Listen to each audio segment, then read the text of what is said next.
how we act and allows you to understand how what we say makes us and those around us behave. I soon found myself studying alongside Dr. Bandler in London and New York and earning my credentials in NLP. Afterwards, it became increasingly easy for me to observe the patterns of behavior of the people I was encountering every day and figure out specifically how those with good people skills differed in their approach from those without those skills. As I became more successful, I was often invited to lecture on fashion and advertising photography at colleges and clubs, and it wasn't long before my talk consisted of 5 minutes about photography and 55 minutes on how to connect with the person on the other side of the lens and get their cooperation. Soon I was invited to give the same talk, minus the 5 minutes of photography, to airline personnel, at colleges, in hospitals, and to associations. This quickly blossomed into engagements with major corporations all over the world. As I became more involved with the business world, meeting and connecting with thousands of people, I became aware that connecting in business is different from connecting in your personal life. In your personal life, you get to choose your friends. But at work, you can't walk away from relationships with your colleagues, employees, superiors, and clients without walking away from your job. You have to build and maintain those relationships every day. This book will show you everything you need to know about connecting with the people you have to connect with. Some experts estimate that 15% of your financial success comes from your skills and knowledge, while 85% comes from your ability to connect with other people and engender trust and respect. Today, whether you're interviewing for a job, trying to make a sale, or talking with your boss about a raise, the better you are at connecting with other people, the better your chances of success will be. And you have to do it fast. People make that like, don't like, okay or no way decision in 90 seconds or less. How to best handle those 90 seconds is what you'll learn about here. We're going to cover everything from your non-verbal impact to your personal packaging, from your one-on-one conversation skills to your ability to connect with and influence groups. You'll hear about real-life situations that show, rather than tell you, how to turn new and existing connections to your advantage, as well as a host of techniques and tactics that will help you make the connections you need to thrive in today's hyper-competitive workplace. This book is like one of my fashion photos. It's going to change forever how you see yourself. How to Connect in Business in 90 Seconds or Less will give you a significant competitive edge by showing you how to take full advantage of your body, your mind, your voice, and above all, your imagination to maximize the potential in every relationship, be it business-related, personal, or social.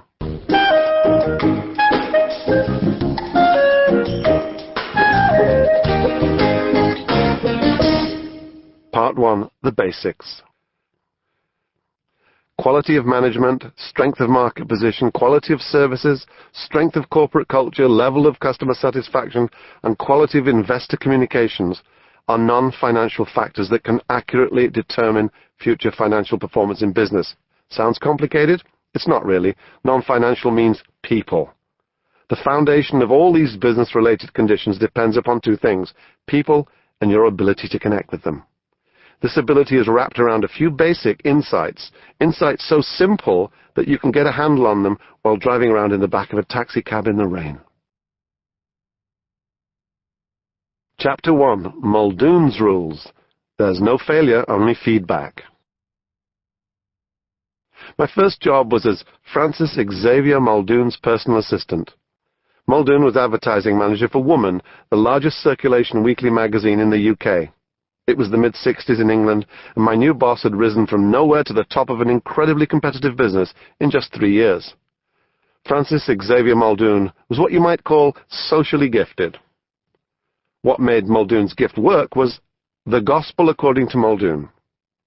The Gospel according to Muldoon began with the following: first impressions set the tone for success more often than class, credentials, education, or what you paid for lunch.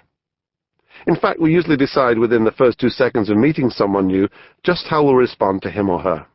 But don't feel too smug about that. In the same instant, that person is deciding how to respond to you. And by the way, if you're wondering about the other 88 seconds, they're used to confirm and cement the relationship and set up the way you'll communicate from this point on. Muldoon's observations were always alarmingly simple. When people like you, they see the best in you. When they don't, they tend to see the worst. It's common sense, really. He was right. An interviewer who likes you might interpret your gentle nature as considerate, while one who doesn't might label you as weak. One person's genius is another person's jackass. It all depends on how you're reflected in the other person's imagination. Capture the imagination and you capture the heart was also a part of the Muldoon Gospel. Because life, any way you look at it, right from day one, is about behavior. Imagination triggers emotion, emotion triggers attitude, and attitude drives behavior. I'd never met anyone like Francis Xavier Muldoon. I moved to London from the north of England because I wanted to be in the middle of exciting things, even though I never really stopped to think what that meant until I got there. I soon realized I was turned on by people who were making things happen. One problem with Muldoon, though, that was for the longest time I didn't know whether he was a genius or a lunatic. Muldoon was a genius, but it took a while to figure out what made him so effective. In fact, some of what I had to do for him didn't seem to make any sense at all at first. My first truly mad assignment for FX was to lick, stick, and scribble on the front of 2,467 assorted envelopes and stuff them into an enormous cloth sack. The next afternoon, I accompanied the maestro on a sales call to the office of the managing director of a mail-order supply company on Oxford Street. Muldoon looked marvellous, dapper, confident and happy, and I, with my sack, looked like a grave robber on my way back from collecting a body. We were shown into the director's office. Francis Xavier Muldoon greeted the prospective client as if they were old friends, almost brothers. He introduced me as his assistant, and our host signaled us to sit. We took our chairs in front of his oversized antique banker's desk. Almost immediately, Francis Xavier smiled and spoke. "With your permission, I have something for you." "Please, go ahead," said the director, nodding a vague approval. "Nick here will show you," said Muldoon. That was my cue. Without missing a beat and armed with a dutiful grimace, I spread a large green canvas sheet on the floor and dumped the entire contents of the sack in the center of it. There were so many envelopes they tumbled onto the floor and against the chairs. As the dumbfounded man sat there staring at the enormous heap of correspondence, Muldoon, in his gentle yet precise voice, proclaimed, "This is the kind of response you can expect when you advertise with Woman magazine." He paused long enough to get the man's attention, then, looking him directly in the eye, Muldoon said, 2,467 responses landed on the desk of one of your competitors in just one day as a direct result of advertising with us, and we can do the same for you. Time expired so far? About 90 seconds. In the cab on the way back to the office with a 26-week advertising contract in his briefcase and all 2,467 envelopes stuffed safely back in their sack, Muldoon decided it was time for me to learn a little more about the gospel according to FX Muldoon. "So what do you think happened back there?" he asked. "You'd never met the man before?" I asked him. "I hadn't. But you were like old friends." "Well, it certainly felt that way, didn't it?" Muldoon smiled and turned towards me. "Do you have any idea why?" "Well, he's probably heard of you." "Can't count on that. I'll tell you what, you sit over there in the jump seat and face me, and I'll explain what was going on. A London taxicab looks a lot like a big black tin cracker box on wheels. In the back there is a bench seat facing forward and two spring-loaded jump seats facing backwards. I pushed down the jump seat in front of him and slid onto it. I'm quite tall, so I sat with my elbows resting on my knees, my right hand clutching my left wrist. I'm sure that my face showed just how puzzled and curious I was. Muldoon was looking out of the window at the drizzle, falling on the people coming out of the subway station at Marble Arch. He turned to face me and adjusted the way he was sitting. Then he grinned enthusiastically and looked me straight in the eye. He held up a finger. Muldoon's rule number 1, when you meet someone, look them in the eye and smile. He nodded once and waited for me to acknowledge. I nodded back. Up came a second finger. Muldoon's rule number 2.